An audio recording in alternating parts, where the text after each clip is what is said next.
Welcome to Bridging Healthcare with Bridget.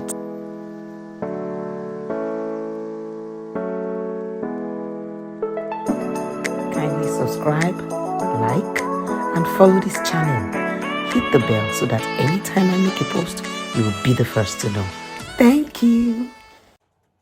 Hello guys, and welcome to my channel. This is Bridging Healthcare, and I'm your host, Bridget. How have you been? How has work been for every healthcare worker? And for those of us that are still studying to get into the field, how are you doing? And how are you preparing to round up the year? Now, if you're not considering it yet, the year is running to an end and 2023 comes with a lot of promises. That is why you should consider health and social care. It is a very promising field, a very wonderful career to take, and there is a lot of prospect in it. Anyway, welcome again, and thank you to all my new subscribers, to all my returning subscribers. Thank you very much. I really appreciate you, and I'm excited that we are on this together. And I thank you for all the feedback I've been getting, all the calls, all the love, everyone saying, okay, they've gotten one or two. I'm grateful. Today is a fresh new day, and I have something interesting to talk about. Today, I want to talk about our conduct. How you do what you do as a healthcare worker. It actually makes a whole lot of difference. The way you do your job, your procedures, the way you approach it, it makes a total difference. And that's why I'm going to give you 10 nuggets, 10, how to do your job professionally. Number 1, you've been given a rota, or you've been given a set of tasks. Maybe if, I don't know how your company works, maybe it's on the app, maybe you have it in the client's house, or you have it in your, if it's a care home, there's a register where you have all the tasks, or it's on the wall, or it's somehow located somewhere. Once you come into the client, where the client is, the first thing is knock on the door. It says a lot. It says, I respect you. It says, this is your space. I won't barge into your face space because I'm coming to take care of you. I respect what you do, whatever you're doing. I just need to come in. When you knock on somebody's door, you're making the person know that this is your location. I'm just a guest. So don't come in like, after all, I came to take care of you. No, knock and then wait for a response. And if the person say, who is that? I'm Bridget. I'm your carer today. I'm your therapist today. I'm going to be helping you with this and that today, depending. I'm your support worker today. Whatever it is you have to do for the client, you tell them. And once you do that, they either tell you to come in or not to come in. And if they tell you not to come in, you ask them, is there any challenge? Are you dressing up? Okay, I'll wait a bit, because your job still has to be done, right? And so you go in when they ask you to come in, and then you greet. Hi, how you doing? Always look at how the person is responding. If the person responded better yesterday, then you know that something might be wrong. Maybe there's an infection somewhere, or the person is not feeling too well. So, hi, how you doing? Don't just dive in and say, it's time to. Then after that, you run them through the procedure. Today, I'm going to be assisting you with oral care, or dentures, or I want to help you with personal care. And this is the plan. This is what it's in your task. How do you want us to start? So the person can say, okay, bring that one. I like that one here. I like that one here. You see, communication, you're carrying each other along. And then once you guys are set for what you want to do, the next thing is you go and wash your hands. Hand washing is key for every field in healthcare, everything healthcare. In fact, everything, because with the advent of the COVID, and even though the COVID is no more in question, it has taught us to always wash our hands. It keeps us safe. It keeps us clean. It protects everyone, including you. Wash your hands. Put on your PPE. What is your PPE?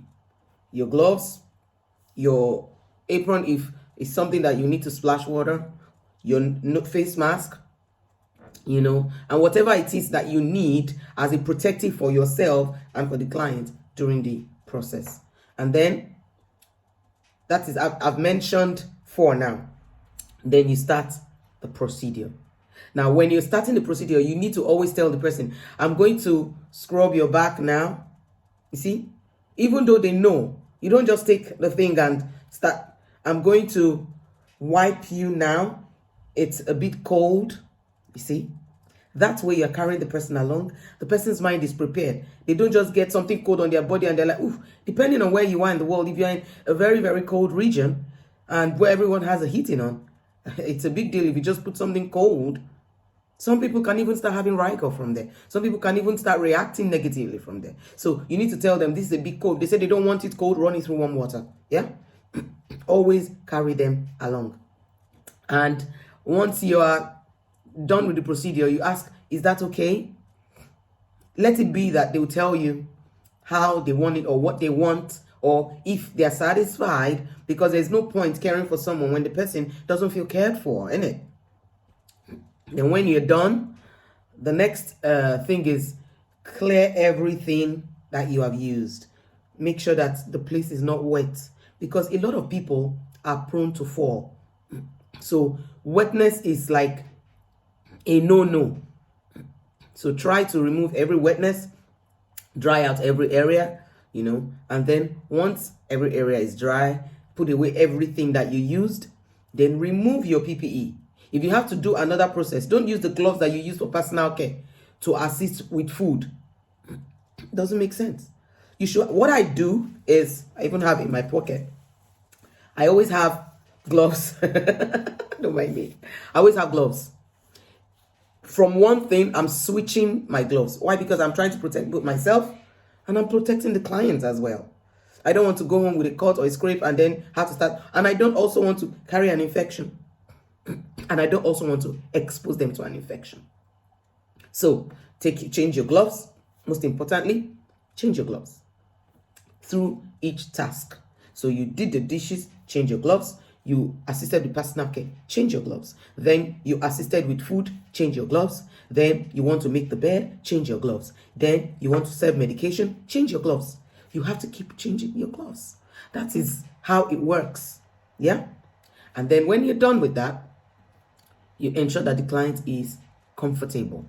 So if they need to sit, you make sure that they are comfortable on their chair. Make sure that they are totally comfortable, because there's no use coming to care for someone and leaving them uncomfortable. Most of them cannot help themselves. Most of them are not able to stand up to sit well. Most of them are not able to do some things themselves. That is why you are brought into the picture. And once that is done, reporting. I'm going to do a separate video on reporting.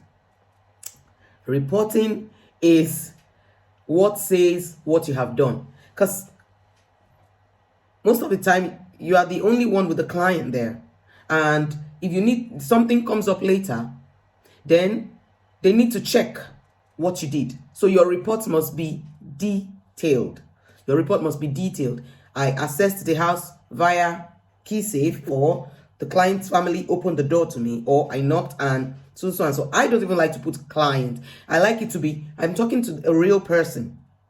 So let's say the person's name is John. I knocked on the door and John opened the door to me. We exchanged pleasantries. I walked into the house. I discussed the activities for the day with John, and John was ready for me. And I assisted John to wash his back, and I ensured to give him privacy while he was washing his groins. I exited the room, and once he allowed me in, I assisted him to wash his legs. I assisted him to apply the cream or whatever on his back. I assisted to dress up. I ensured that the area was dry. I cleaned up and removed everything. John was very comfortable. I encouraged John to wear warm clothing.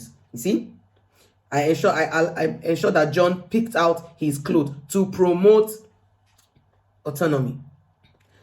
I asked John what he would like to have for breakfast, and I assisted him to either warm it up, or John ate his food 100%, 70%, 50%. John looked really well today. John appeared a little tired today. John is feeling sleepy today. John is, you see? And then after that, I prompted medication. John, I want you to go and watch my video on medication. John took his medication with water, with juice, with this, with that. And then after that, you explain. And I sat down and had a nice little chat with John. We shared a laugh. Or John wanted to watch football and he said, I should leave. I exited the building. I in short now always indicate that I either tidied the dishes. If you did not tidy the dishes, then you didn't. I tidied everywhere and ensured that everywhere was dry. I exited the building and returned the key back to the key safe. You see? All task was completed and John asked me to leave. You see, so that's how to do it. I hope this video helps. I hope this video gives you like a rundown of how to do your daily task. It makes you more professional, you know, not just all fine, all well. No. So thank you very much for joining me again. Thank you very much for, always coming back. I will do my best to always bring very quality videos to you, very quality information that will help you to be a very highly effective healthcare worker. Thank you so much. And if you've not subscribed, now is the time. Subscribe, like, share, tell to your friends. It's free information. It's good information. Thank you so much. This is Bridging Healthcare with Bridget. Bye. I look at you and it's easy to see. You are that someone I've been trying to meet. I got your number, won't you pick up the